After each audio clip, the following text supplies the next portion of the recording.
Guys, welcome to another episode of Always Making. We are joined on the table by Destiny and Alec, local artists here, which great story on how Christy met them first. So I'm going to let Christy introduce them a little bit and tell them how we kind of met you guys. Yeah, it was totally random. We actually met walking out of the doctor's office in the elevator. I had my water bottle with some of our stickers on it, and you complimented them. Of course, I'm like, well, thanks. We made them, and we sell stuff. And you thought that was cool and mentioned that you make stuff, and we're thinking about getting into it. And so I was like, do it. Like, here's the SLC Punk Rock Flea Market. It's a great way to start. And sure enough, you were at the very next market, and we saw you there, and it was so exciting. We bought one of your prints. It's on our wall. Yep. Like, so fun. So cool. So cool. Yeah, so why don't you tell us about what you guys do? Well, I'm Destiny. I'm a multimedia artist, and I also do photography. And I'm Alec. I do concert and events photography here in Salt Lake City. Oh, I forgot to mention, I also run a magazine. Yeah, Yes. we Forgot about that. definitely going to be talking about that because that's another interesting thing about you guys. Yeah. You guys running a magazine. But let's kind of get started. How did this whole artistic journey start for you guys? Well, for me, I've kind of been creating since the day I was born.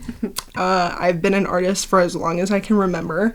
I had like a brief stint in doing artistic things because of like bad environments and not having a really good environment to create, and it kind of just dwindled. So for like 3 years, I kind of stopped altogether.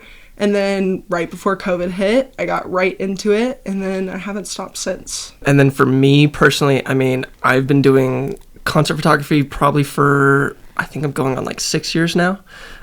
Just started out with going to local venues. I grew up in Utah County, so it was a lot of just like going up to Provo and shooting at like the Velour and just basically grabbing a couple shots here and there and handing them off to like the band or the artist at the end, hoping, hey, maybe they'll repost it, maybe they'll float a couple bucks my way. And from there, I kind of built like a little bit of a repertoire for myself, and just more or less more connections with the people around that part of Utah within the scene. And yeah, that's where it started initially, and then eventually moved up to Salt Lake. Met Desi through social media. Eventually got them to move in with me, and we've built this incredible thing together. And that whole creative thing that you guys are creating, that's including your photography, your art, you guys are founders of the magazine or co-founders? Co-founders, okay. And let's talk a little bit about that magazine. Cool. We'd love to talk about it. It's the passion project right now. It has been for almost a year now. Should we go over the origin of it a little bit? Yeah. Yeah, Yeah, dive please into do. it. Originally, it all started just with me really wanting to have more consistency within photography, because so much of it is just like, oh, reach out to the band, hope I get approved, or if they want the shots, cool, great. But I really wanted to be shooting more like larger acts, and so I was talking with Des and was saying like, well, I really want to join like a publication, but I have my qualms with publications too, just because obviously it's unpaid and this and that. So it started out with us just trying to get on a publication in general. And Well, it started with me trying to write his when you apply to a magazine, you have to like give the little bio that like tells about yourself and like tell Kinda us like why a you'd want to join. cover letter of a resume. Right, Yeah. exactly. And I was like, oh, like I'll write it for you. I love writing. So then it started like Alec joining as a photographer, and then I was like, what if I became a journalist? Because I've always liked writing. I did creative writing in school and did like UIL and competitions for it. And so I was like, why not? Like, and I'll do it. I hate writing. Like, that's my whole thing. I'll do the photos, and then if Desi wants to write the review, awesome. So that's kind of like, how we works like perfectly. slid into a publication. We were like, we're a team. We'll cover shows together, and you'll have joint coverage. Yep. And we eventually got into a magazine. Their name will not be named because we do not support them, because they fired me for very ableist reasons. And it was a very kind of like, not a step back, but it was a very like, whoa. Eye-opener That was, kind of thing. exactly, an eye-opener, because we were like, wow, that was our first publication we were ever on. At first, everything was fine, and we were covering shows. Like, we got some stuff covered, and we were able to do stuff for local and touring photography, which was really cool, and, like, a really cool, like, opportunity for us as a couple and as creators, because it was just something fun for us to do that we were able to create together, because that's something that's, like, I don't know, just special, you know, when you get to create something special with your partner. Yeah. And then it was kind of just like a punch in the face. It was like, whoa, that was really real, and I don't know if I want to do that again. But then we were like, that's a passion, you know, it's something that we kind of can't lose. And then we were like trying to find other publications to join, because we were like, well, we got to do something. We need to get back into publication. And then one of the other people that were on the same magazine also got fired they got demoted from a photographer to a journalist, because they were said, sorry, we don't like your shots enough. We're gonna take you from being portfolio, like a genuine photographer who's already done multiple shows for the publication. Yeah. You're going to be a journalist now. Sorry. And so when he reached out to us and was explaining that, we were just like dumbfounded. Yeah. Like, you've like, got so much skill, yeah. dude. Like, I can't believe that they would do that to you. Or just even, like, treat him the way that he did the same way. Like, what happened to me. Yeah, it was just exactly. kind of like, wow, this isn't... And then I took the liberty of posting it on social media, because, one, I thought, if I can't do anything, I'm going to try and do something and get their name out there so people will know who they're working with. Because there are so many people in the magazine that just were, like, completely dumbfounded when I, like, told them about it, because they were like, oh, you're leaving the publication? I was like, yeah, I was fired. Yeah, you're like, not by choice. No, I was like, I don't want to be leaving, but this is your boss, by the way. And then nobody believed me, nobody left, so then I made a post about it on social media. They got a little bit of traction, and then they, like, started coming at me for, like, lawsuits, and, like, tried to say that they had some sort of legal action they could take, and I'm like, I'm literally just posting on social media. Like, all I'm doing is calling out what you did to me. Yeah. I was just posting screenshots. So then that whole thing transpired, and then the same thing happened to him, and then people started to kind of be like, okay, yeah, this lady's crazy. Like, this lady's actually just crazy. So then he was like, I am sick and tired of these publications. I want to do something about it, and I want to create an environment. Will you guys help me? And then we kind of were just like, okay. Let's go. Yeah. And it was kind of just like literally thrown heads in. I created the whole magazine website. I created the whole Instagram. We had all of the socials created for it, and then just kind of like threw ourselves heads in and found people all over the country. We have international people now.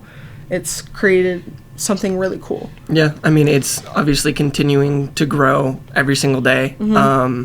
Yeah, we're going almost on a full year. It'll be a year in April.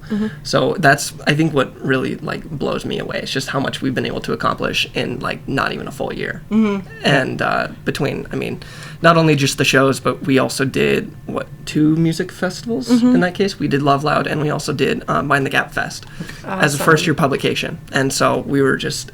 blown away. Yeah, blown away, and so thankful to the community in general for just the support that they continue to provide. Yeah, the community here, the SLC music scene is insane. It's awesome, and it's just very, very, like, encouraging environment, which is kind of just like how the art scene is too. Yeah. Which is like, I don't know, Salt Lake City's cool. Yeah. No, we absolutely say the same thing about the market environment. Yeah. The It's just creative like, market, the creative, like, community here Yeah. is very, 100%. very, Yeah. like, Welcoming, encouraging, welcoming, supportive any of person everybody. I meet that's creative is just like, I don't know, a pleasure to be around. And just like always like, I don't know, they always have the same vibe of just like, everybody wants to be doing something. Yeah. It's like what I feel like New York wants to feel like, you know? It's like Just I feel cleaner? well, maybe that aspect a little bit, but also like the, you know how like New York, everybody's angry, but everybody wants to be like doing something. It's like every person I meet here is all on their own like little path of life of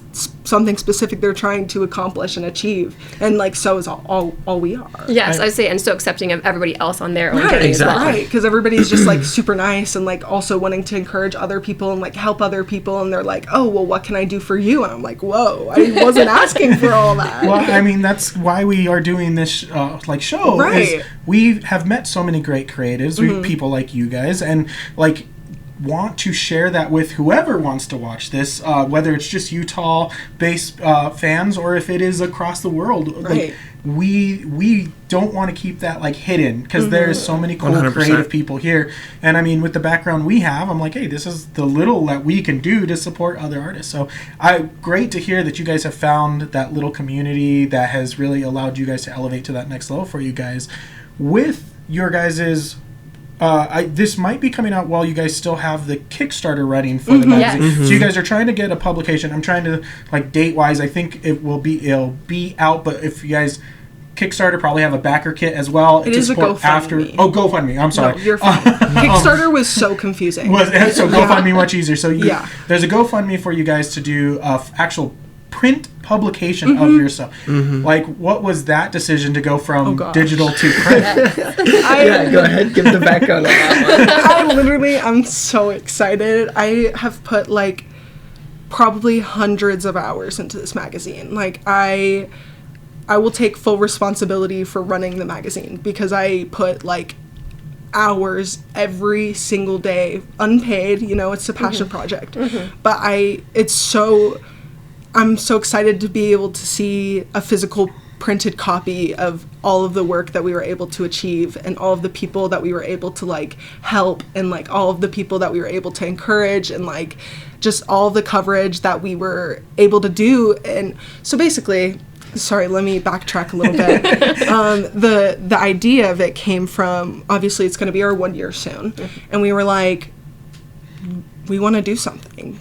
This new year, we were kind of just like, we want to get a physical copy done. That's like our New Year's goal, whether it be for profit or non-for-profit.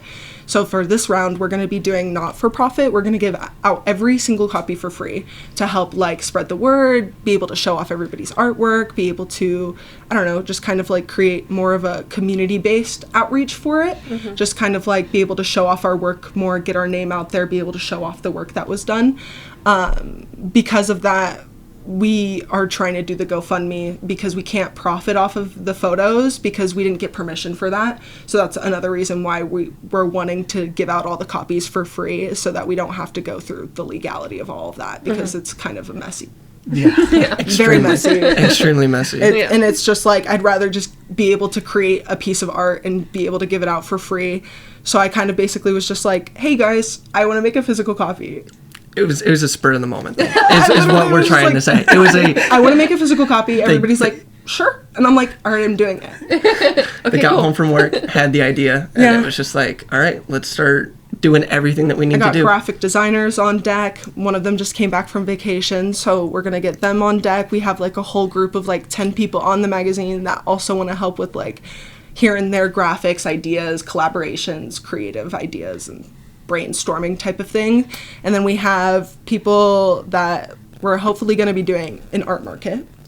Awesome. We have people that we're hopefully going to be collaborating with to maybe do some couple events and here and there to do like more outreach for the GoFundMe, more outreach for just like getting our name out there in the community more, just because we haven't been able to do that this past year. And that's something that has been on the back of our minds. It's just like, we're a magazine and we're in this awesome community, but we want to be like doing something with that. Yeah. So we have a couple things planned. We have a possible concert planned. Oh, nice. Wow. Yeah, we're hopefully going to be hosting a concert as a publication for the 1 year, which we'll then be giving the copies away at for free. Amazing. It'll act as the main event. Yeah, like the giveaway party, like The launch. 1 year launch, of the physical print.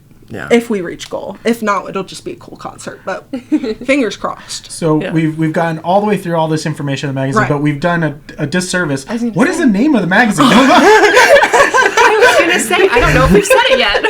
It's called Fresh Off the Scene magazine. And we will make sure we put a link to the GoFundMe in the description. Thank you. Absolutely. Thank you. Absolutely. Thank you. Yeah.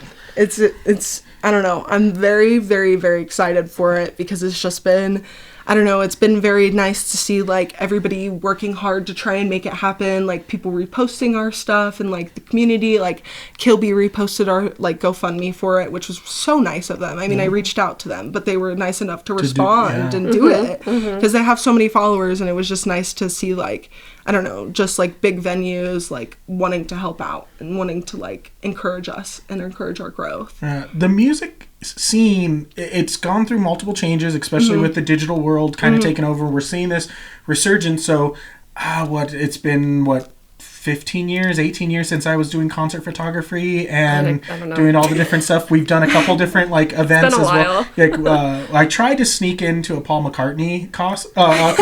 Nice. We couldn't. Our passes that we had didn't get us past that special gate. No. But we did try, and I was like, if we could do this would be great. You were But like, we that still, would be epic. We still got a Paul McCartney concert, and we were like pretty close to front row. Yeah, It was still yeah, cool, which is but- still that's very, very cool. But the community is, I think, changing back to that where in-person events and being supportive of the artists.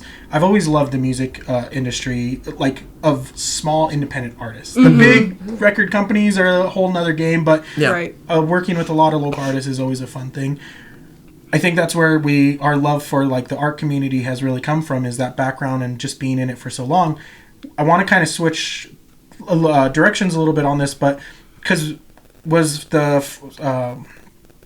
flea market, the SLC Punk flea market, was that your guys' first show that you did? Or That was my first official market that I ever did, yeah. So, and let's talk a little bit about the digital art and the prints Yeah. and everything else you do besides the magazine side. So what else do you do in the creative world there? Well, gosh, I kind of do everything. I was like, what don't you do? It's kind of bad. It's Same. yeah, it's just like if I want to make something, I'll just do it. Like I literally, the button maker, we were talking about a button maker earlier. Before the show, yeah. And I literally saw the button maker, and then I used all 300 buttons in the span of a month. Like they're gone. I had to buy more because I just picked up another hobby. Well, so I do crochet, I do like acrylic painting, I do digital media prints, I do tattooing, I do, what else? I do magnets, I do pins, as I was saying, I do Have you mentioned your jewelry making? oh yes, that's my biggest niche right now, other than the button making. I've been super into making like jewelry with stainless steel and like real crystal and glass beads. Oh, so gorgeous. I wish I was wearing one right now. I could show it off, but I'm not. I think that covers like the biggest niches. I mean, I'm always doing like random stuff too, like making like a giant print and like using digital scrapbooking and making like digital graphics and stuff like that for the magazine. And The bleach work too. oh yeah, I do bleach work. I do bleach on clothes. Like just like us, get into everything you I was can. saying, yeah. The creative outlets, as many different possibilities as You know you're a maker when you can't remember all the things you need to list off of the things that you do. You're like, did you mention the biggest thing that you do? I'm like, oh yeah. Sorry about that. I love it. I do the same thing. I'm like, what else do I do? I know there's I'm more. sure I'm forgetting something. Yeah, exactly. So since that show, have you done any other markets as Yeah, well? I have. And how has that journey gone for you? It's been pretty good. I've done like a couple Summel markets, which is a pretty big market, and then I've done a couple smaller markets, like one at Tizanti. My friend Zero, they are manager at a local coffee tea and wine shop. It's so cute in there, and they host a market every once in a while, and I do those. And I got my other friend into doing markets too, which is really exciting because it's always nice when like literally what happened with me and you. I just like was like, you should do it, and they're like, okay. And then we spent like literally 3 nights in a row. They came over and we're just making stuff together the whole time, just creating. And then we like both made hundreds and hundreds of dollars, and we're like, there's our bills. Yeah. Like just for fun. Yeah. And like hard work too, but Yes. But fun hard work. Yeah, Hard work that you exactly. want to be doing. yeah, exactly. Well, it's that I've seen it on social media. I've seen it through like other creators. It's like you quit your job and you spend more time working on your craft than you do on your regular 30-40 hour work week. Exactly. But it doesn't feel like it. Exactly. The time goes by so much faster, and in the end you feel fulfilled by like you put your hands on something that you physically made, and then doing shows, you go out there and then people support you, Right. and go, hey, maybe something I'm doing is right. Yeah, you're like, maybe I'm doing something pretty cool right now. No, literally though. What was some of the fears or like anxiety of like maybe not like starting that journey sooner? that you kind of or conquered by doing your first show? Oh gosh, me? Oh gosh. Well, my first show was kind of crazy. I literally was just like, I want to do photography, Alec. And Alec was like, you can use my old camera. And I was like, okay. So then I applied for my first show was a local show, so I could get some stuff on my portfolio. And that was nerve-wracking because I was like, holy crap, I'm putting myself in Alec's shoes right now. And I really hope they accept me like they accept Alec, because, you know, it's always a giant fear of not being accepted and not being like welcomed into a community, especially one that my partner is so big in and like has so many connections in. So I was pretty nervous, but it went well. It was with a couple of my friends too, so it was a nice, I don't know, way to get into it. For me. I'm sure like Alec's experience is so much different than mine because I kind of just did my first show, applied for my first show and got approved, and then it was kind of just like, holy crap, I'm shooting at like a literal, I don't know, a venue because it wasn't like Urban Lounge or Kilby Court. It was like, I think the Complex. And I was like, Alec, what do I do? I'm like, what's the plan? Like, can we talk this through? I don't know. Give me all of your tips now, please. Before the show, I literally was like, okay, tell me how to adjust the ISO. Tell me how to do this. Tell me how to do that. What's the f-stop? Tell me what it does. Tell me how I need to use it. And then like the first show went great. And I mean, I'm still fairly new with concert photography. I did a lot of portrait photography when I was like 14, 15 because I like had my photography phase and then like got out of it because I was like, that's too much work. But now I'm like, I can never have enough work. So then I like started shooting shows, and then I got my first arena show was Arctic Monkeys, and I don't know, ever since then it's kind of just been like whatever show I want to shoot I've been approved for, or just they never get back to me. But it's like giant artists, so I'm like, it's not the sweat off my back, you know? Yeah. Not that big of a deal. And Alec, for you, how'd that go the first time at like getting into it? I mean, honestly, definitely nerve-wracking. I feel like even to this day, like, it's so scary. Oh, every day, every time. I have to like make sure that I've eaten something, make sure I got like plenty of hydration. Otherwise, it's just like I'm sweating the whole time and I'm so scared because, I mean, you know, with concert photography, it's so inconsistent. Mm-hmm. So I feel like at times if I go like a month apart, I'm like, oh God, am I going to forget how to do this? like it takes me a minute as I'm really like there getting the shots. And I'm like, okay, wait a minute. I'm fine. I'm good. Like there's no reason to freak out. I'm a professional. I have to remind myself I'm a professional. I've been doing this for 7 years. Yeah. So, I mean, honestly, in terms of like everything, that really never goes away, and it's definitely something that even I still battle with every single time. Mm-hmm. But yeah, it's truly insane to just think about how far we've come in general. And you, just 7 years of doing this, coming from doing just local shows like as a freelancer, and now we're self-taught too. I never took any classes in high school. Okay, guys, Newborn, again, interrupting the show a little bit, so Chrissy has stepped off a little bit to settle Juniper down, but want to continue the conversation with Alec and Destiny here. You guys have been doing the photography side of things and the local music scene and growing your guys' whole magazine from that. The art show side of things is recently new. Mm-hmm. What was the decision to get you started with that side of the creative outlets? I mean, Christy really, like, I don't know. Christy kind of gave me the push I needed. I had a couple of friends that have done like art markets before. Well, not art markets. I used to sell at Liberty Park. For like they have their little like Sunday drum show. circle. Oh, okay, yeah. And it's not regulated at all, so you don't have to pay, and you don't have to like worry about like finding a spot. You just have to get there early, and then hope that you hope that you like get money, and you hope make that people want to like park. Buy your stuff, and when they're not going there to spend money. Mm-hmm. And most of the time it was like pretty disappointing. So I mean, I was definitely like looking for the push that Christy gave me to be like, just do it. Like there are markets that you can be a part of, and I was like, well, I can be a part of a market. I'm like, I can sell my stuff. Okay, maybe I'll look into it. And then I did, and then I don't know, ever since then I've been trying to be super hands-on with it. I've been trying to like look at like other places that do them and like see like other cities that do them. Like there's this new one in Mill Creek Common that like just started that I want to try and get into and like see how it was going, and like try and be more hands-on with like finding new markets to be a part of and stuff for each month.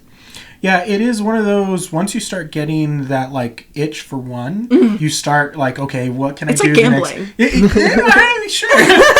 Just in the sense of, like, once I get one, I'm like, okay, I need it again. I need it again. I don't want to tell anybody go no gambling. This is way gambling. better than gambling. Yeah. Gambling is not supported. I do kind of always joke about it, like, kind of being a drug in the sense because it's addicting. You get addicted. You get this high from, like, oh, hey, everything I'm doing, you're getting this return from people who've never met you before in some cases. Exactly. Literally. And it's really exciting because you're like, oh, man, I spent hours in my basement working on something and someone appreciates it. Right. And even now, like if they don't buy something and they just like appreciate your art, take a business card, I'm like, thank you so much. I say that to everybody that comes on is that it's not always the purchase of the thing that makes me the most excited. It's meeting the people that come in stoked to see your stuff. Exactly. And then they go, this is so cool. And then they're like, they kind of walk away or they're like, hey, I'm like, that was really awesome. Because like he walked in or she walked in and saw what I was doing and wanted to support by just like saying, hey. Right. Just stopping by. Yeah. And that's huge. So,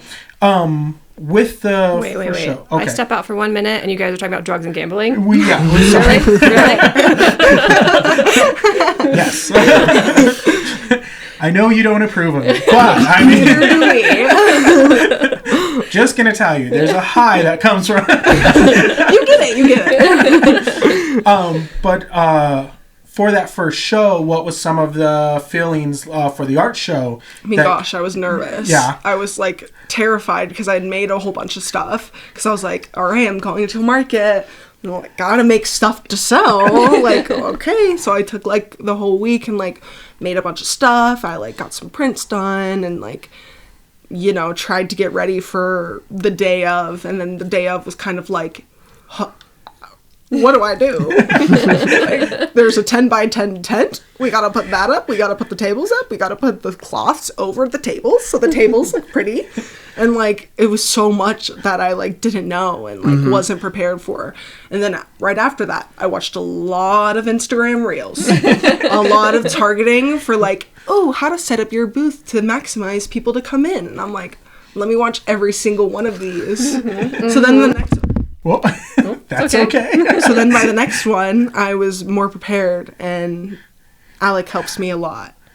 I mean, it's a joint project. He's always there with my markets and, like, helping me if I need to go to the bathroom and, like, saying hi to people for me and, like, helping with that. Because, like, most of the time I'll bring something to work on so my hands aren't... free. Yeah. And I have really bad ADHD, so I'll get super, super antsy if I'm not doing something or if people aren't walking up. So I want to make sure I don't get, like, irritated or agitated or just not happy to be there, because then the whole experience is just bad. And I mean, it can switch real fast for me because of all of the mental issues, mental health. But each time is kind of like learning more and being able to like experience how to sell my craft and be able to like connect with more people and be able to find new ways. I finally have official business cards, you guys. Very exciting. I've printed business. I didn't bring one. I should have brought one. Oh, man. Missed opportunity. Yeah, missed opportunity. Next time. Yeah. We'll pick it up from you guys at a show. Yes. Yeah, there you go. Come to the concert, or like I'll post the next one I'll be at, and I'll bring some of them because we're gonna be doing like giveaways on our Instagram for pins. And hopefully like a physical copy or two. Once we reach goal, we'll do like a couple giveaways here and there. So awesome. We'll definitely be giving out so much of them. So I want to talk about your experience from the first show.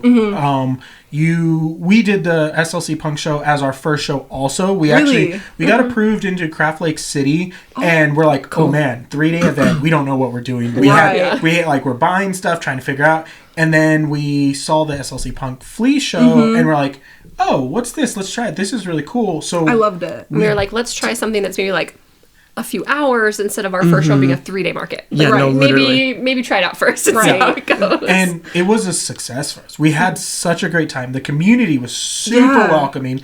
Everyone who was there, which at the time I didn't realize it's been going on for years, and it was like much smaller than what it was. And there's people that were there since the start, and like we came in 4 or 5 years later Right. of like them doing it, and we're like, oh, they were super accepting of us.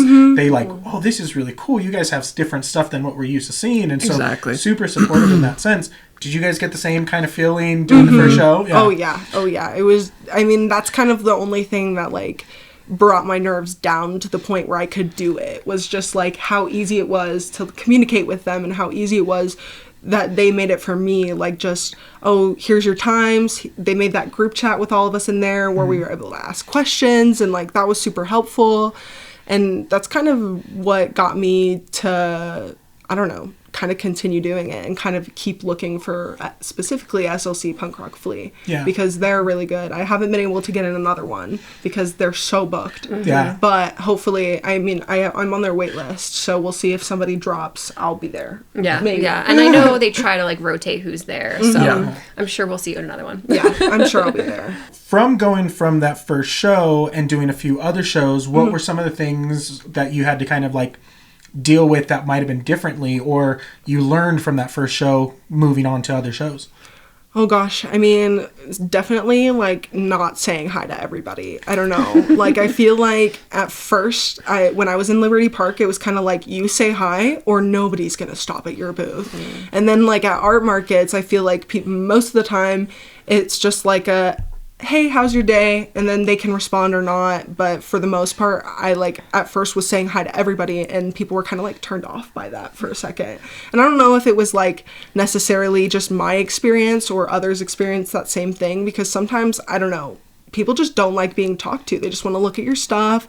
Most of the time I'll say hi if they like stop, and like then I'll be like, hey, how's your day going? Like, You kind of ask fill me out the any- vibe. Yeah, Exactly. Yeah. It's definitely, I learned a lot of that, feeling the vibe of like the customer coming in and like experiencing your stuff, because my stuff is, I mean, y'all have seen my table once. My table has changed a lot. It is a lot's going on. So I always try and be like, take a step back. They have a lot to look at. Yeah, exactly. That's something I feel like we have to remember too, because our booth's the same. It's so There's many just- different yeah, things that exactly. I'm like, let them have time to look around. Right, I'm like, let them take everything in first, and then ask them if they have any questions, and then just take a step back. You're fine. Exactly.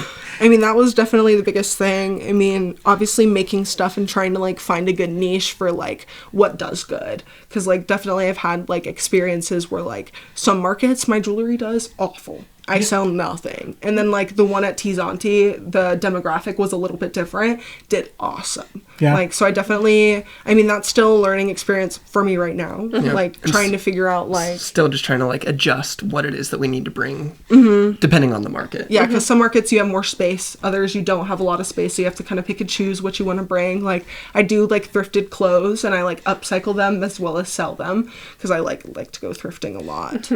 And I like finding things, and a lot of the times they don't fit me, so I'm like, resell it. And it's like a big part of the market scene, I feel like, especially here with like how many clothes markets there are, like Summel Market.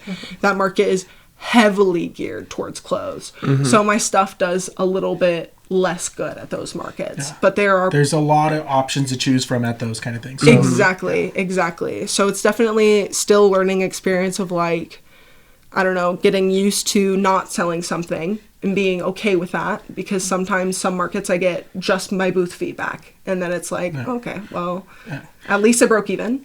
yeah, that's the way to kind of Yeah. take it. We've had similar situations where it's Right. like just break even, but again, we also had the exposure to new faces. Exactly. Cards went out. People like saw our stuff. And that's why I just try and be like, you know, no sweat off my back as long as I've made the booth feedback, because I did do something. I did make, you know, I did something good with my time. At least I'm not doing drugs. At least I'm not gambling. gambling. Yeah, at least I'm making art, and that's what I'm doing with my time and able to do. Because I feel like another big thing is like a lot of people aren't able to, one, be able to be creative in that sense of like an overflow of ideas. Some people have so much struggles with like being able to put their ideas into physical pieces, you know, and being able to like, I don't know, I like to remind myself of the privilege of being a creative and like being able to, I don't know, have that connection with people and be able to be like, oh yeah, here's my art, I made all this. And then they're like, holy crap, you're cool. And I'm like, thanks, you're cool. Like, you like my art, you're automatically cool. No, I mean, it goes back to like when we met. It's that same feeling, right? Like, well, thanks, I made it. You're like, cool. Thank you. We're obviously, yeah, I was saying we're obviously both cool people because we both like the same things. Right, I'm like, you're obviously cool because you make art, and I make art too. Well, it is one of those like things that I feel very fortunate to be able to have the space we have to be able to create, and it's not something everyone has. And I, as much as I can, I want to share it with as many different people as I can. Okay, guys, real quick, we're coming back again. Juniper doing her thing. Very vocal. It's a podcast, guys. Being the cute newborn she is. But Alec, I want to talk to you a little bit about the photography side of things. I've been at a lot of these art shows and see a lot of people selling photography. Is that something you potentially might think about doing as well, next to Destiny? Yeah, it would be really, really cool. Honestly, I've never, before Des, I never even had like a print of my own, like, work, you know. It's really weird for me to like almost look at something that I've created, and I've gotten a lot more comfortable with it over the last little bit, and a lot more like proud of it in addition to. But yeah, I would definitely love to potentially sell some prints and sell some of my art. That's definitely something I would love to look into. I can't tell you the main reason as to why. Fear previously, and probably legality issues of like profiting off of work there is, that wasn't agreed to there be is a sold. little bit of legality depending on the artist and or whatever it is that the picture is of, but I imagine a 7-year portfolio, you have to have some things you can. I do. You know, there's a big thing with that in general. I feel like probably within the last like 2 years, I've taken a big kind of like refresh period almost, because beforehand I was using the Rebel T6i, my Canon, the one that Desi uses now. And looking back at all 5 years worth of work, I hate it. I hate it so bad. Like there's a couple shots here and there. The camera, a starter camera. Yeah, it was a kit camera, 100%. You gotta start somewhere, right? Exactly. And I didn't have the funds to, increase my lenses or like try and get anything better for my body. Not saying that you necessarily need to in any form or fashion, but I then was finally able to save up a little bit of money over the last couple of years, and I upgraded to an R6 for the Canon, and so truly this last like year or so, year and a half, has been just more or less like a refresh of the portfolio. It's like, okay, well, here's like the vision that I have for the portfolio, and here's like the color grading that I want for this specific piece of the portfolio. Now I need to capture an image that I am confident enough in to match that color in a sense, so that I can have like a more refreshed and a better, more updated version of the portfolio. So long story short, yes, I would love to sell art. Working your way up. I'm working my way up still. Yeah. Fair. Exactly. Yeah, totally understandable. It was one of those, I've been doing photography since 98, 99. Started on film and still shoot on film, but I have all my digital stuff as well, and it was a game changer going from film to digital. I'm like, holy crap, this is like pretty cool, but also scary to think like what the possibilities could be. But I still have that love for film, and like it was interesting to then put my stuff onto prints, and I printed it for myself, and I would like put it up in my wall in my bedroom and stuff like that. But when I put it in prints and put it out to sell, it was is anyone gonna like this? Like, who's gonna hang this stuff up? I think like, that's where I'm still at too. Yeah. Honestly, it's just like, I know people say they like it, but will they buy it? It's a different situation, right? Like sometimes the Instagram like and everything is different than actually putting like $20 out for something. Exactly. Yeah. But it's a scary thought to get into that process. But I mean that the options are there, and like you have support to potentially get that motivation to move forward with that. It's great to hear in that sense. Do you do other photography besides just the concert photography, or? I mean, I do some event things here and there. Honestly, I haven't for quite a while. Before I was doing the concert stuff, I was also doing sports photography. I worked with the Utah Outliers here in West Valley, and I was one of the team photographers for about a year for their hockey team. And then COVID hit, and that was a big part in where, you know, obviously the music scene kind of just died for an entire year. Live events were gone. Yeah. And, you know, what stayed around was hockey, oddly enough. And so at that time I was still living over in Utah County, and I went and started doing stuff for the Provo River Blades. And I worked as their like head team photographer for a full year, just doing more sports stuff. I'd love to get back into sports photography, honestly.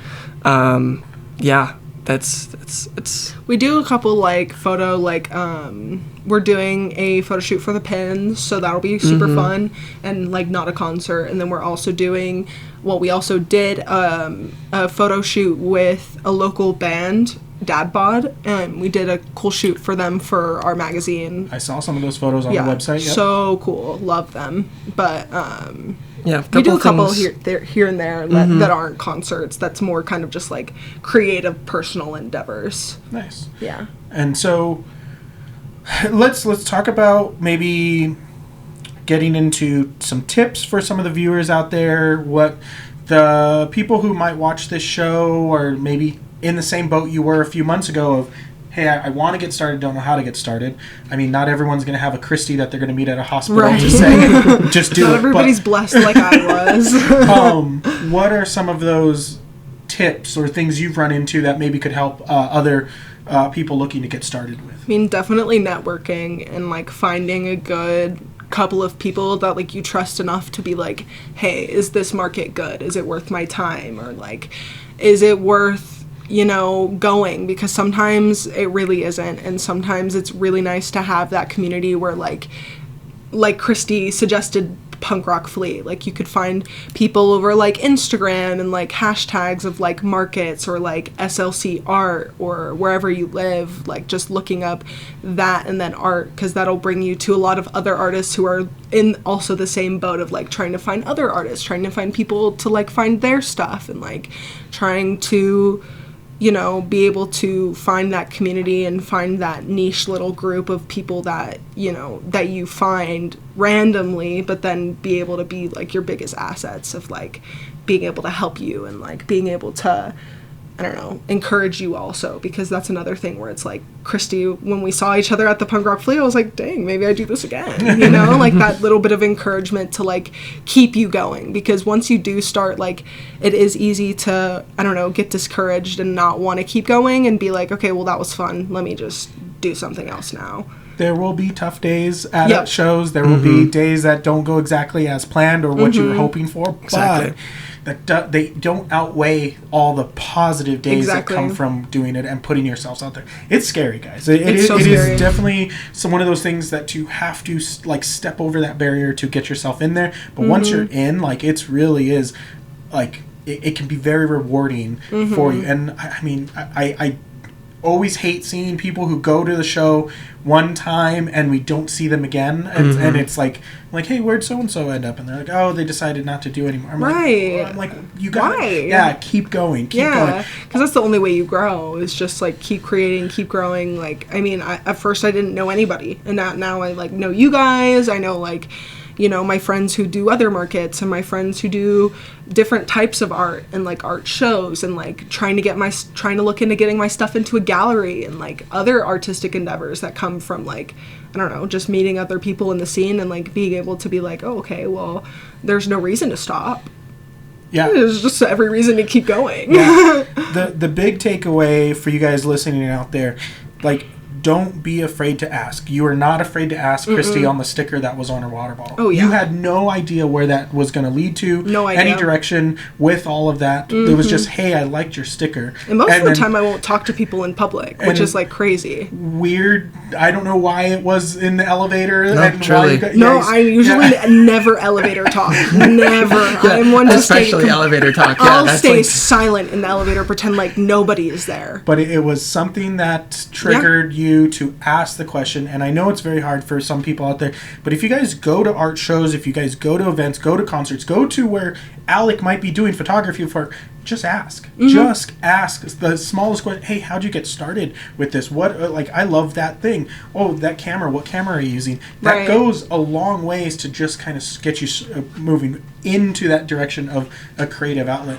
I do want to ask you, Alec, for you, what tips you might have for people wanting to get into the concert world. For me, I got very lucky. I had some friends that were doing concerts, local musicians. I actually sold musical instruments for a while and knew a lot of people that kind of got me a foot in the door. But for you, what's some tips that you have for people who might be wanting to look down that path? Yeah, well, I would definitely say shoot as much as you possibly can. I mean, in terms of the way that I started, like I mentioned, I was self-taught, so it was literally just, hey, if someone wants to go and do a shoot, I'll go do a shoot. It didn't matter what it was, didn't matter who it was with. If you're just consistently practicing and consistently just taking photos, you're going to gain the skills that you need to then, put that into a bigger profession down the road. Biggest thing I would also say is just, it's the way I did it. I don't necessarily know if it's still the best way to go about it, but truly, if you're just taking some photos for a band and handing them off to them, that right there is like a face to a name. You're establishing yourself. You're saying, hey, I was at the show. I got some really cool shots. Feel free to use them however you'd like. And that in and of itself is just kind of like a good way to start with your networking. Through that, you're just going to meet a ton of people. And Again,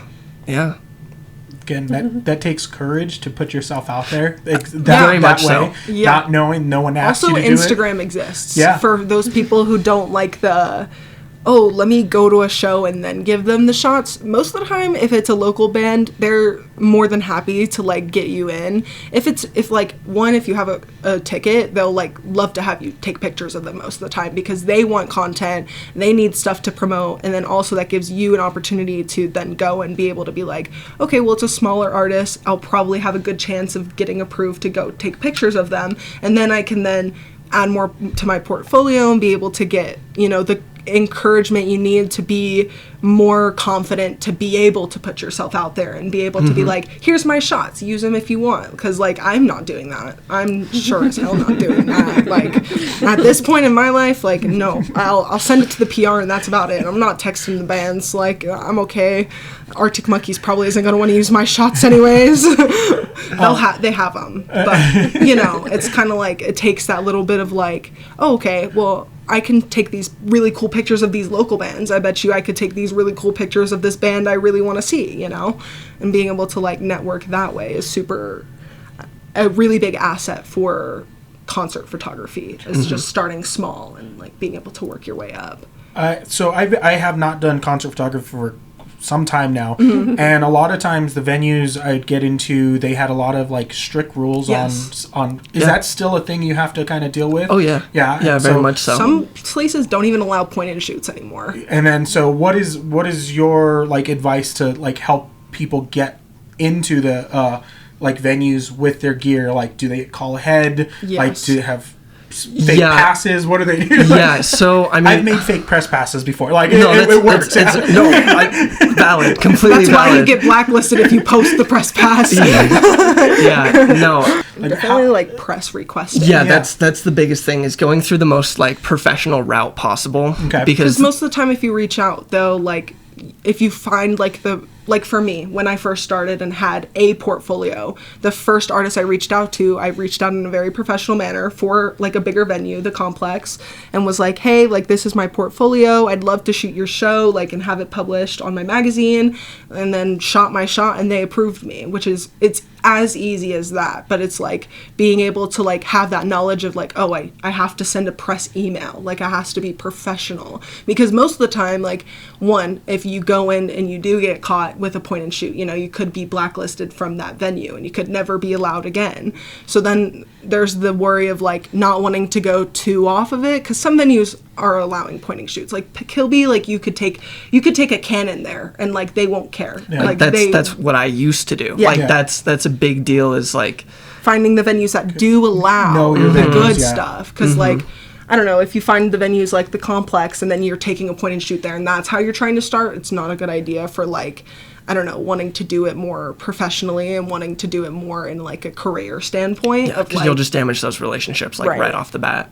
which is like the smaller venues, the smaller bands, like that's a great place to start of like getting your photography on a portfolio and then being able to like, I mean, you could reach out without a portfolio to a venue or to a press email and Just be like transparent. right, and what just be your like, I goals would are, love yeah. to take pictures of your show. Like, I don't have a portfolio, but I would love to take pictures of your show. Most of the time, they'll say yes. I mean, if it's not like a 60 million monthly listeners band, like most of the time they will. Yeah. If they don't have anybody else, they want content from the event. They want content from the concert. If they have nobody else and you're just not shooting your shot, then you know that's a missed opportunity when you could just shoot your shot. Like Alec shot SZA.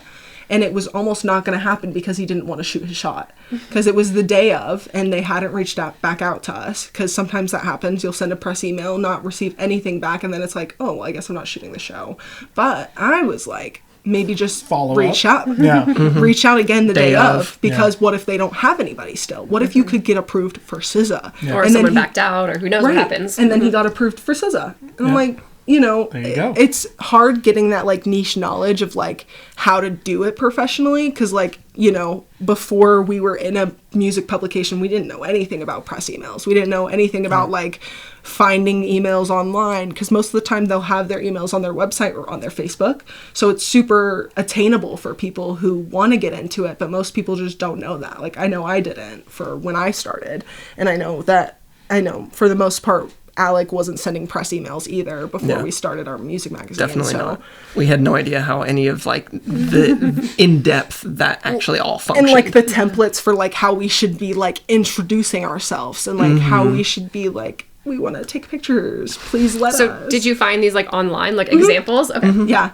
I mean, for the most part, we got our like templates from the other music magazine we were on and kind of tweaked it a little bit to like make it the way we liked it. And then for us, we have a template on our like guide that has like a literally like copy paste insert your information type thing, so that Nice. people on our magazine can just take that, send it, and be able to feel confident about what they're sending. And I know a lot of like other music photographers and like people on social media have like kits that you can like find for free, and they have it on their link tree or just linked in their bio, where it's like, It's usually called like a press kit, right? yeah, Or- exactly. okay. Where it's like you go into it and it'll have like the same template where like you can see how to request, how to send off your PR emails once you have the photos and stuff like that, which is Yep. like all super attainable, but like not known knowledge if you don't know it. Yeah, that's great advice. Yeah, guys, like a well full of knowledge we have shared here, and like there's so much more you guys can offer to the art community through the magazine, through your art, through everything you guys are doing. Where is information that we can find more about you guys? Well, our magazine is a good place to start because we have bios on there and it has all of our websites and social medias, freshofthescene.com. We also recently added the search bar to yeah. our website. I added we a search did bar not to have the a search bar website. previous, which was really dumb. But now, like literally anything that You can you want literally to just look look up- at coverage-wise Yeah. for like either of us or like any event, anything. You could for look that. up our names, you could look up artists, you It'll could pull look up up anything. anything tied to that individual. or Yeah, which is that super subject. cool. So you can find a lot of stuff on us there, and that has like our Instagrams, our portfolios, our websites, all that good stuff. And then your Instagram handles for the people out there also. Oh gosh, I have 3. My main Instagram is Destiny Ross with 2 Y's. My art Instagram is Desi Made This, and then my photography Instagram is shotsbydesi.jpg. Yeah, and my Instagram is just Alec9090. And they're you guys loaded with very cool stuff. Go check them out. Go check out the magazine. We're going to throw the link to the GoFundMe in here as well. If you guys want to support awesome artists doing awesome things, go support that first year publication for you guys. But guys, like, comment, subscribe, do all the things you're supposed to do on here. What to do. You know what to do on that. Share the video, help support other artists. Find your local community. Do everything. I don't know. I keep saying all these things to do. You guys have a long to-do list. Just be you and be You have homework. But fun homework. Thank you guys so much for joining us. Thanks on for the having show. Thank you. And we look forward to seeing your guys' creative journey in the future. So Thank you. Thank you very much. all right, guys. See you guys on the next one. Bye. Bye.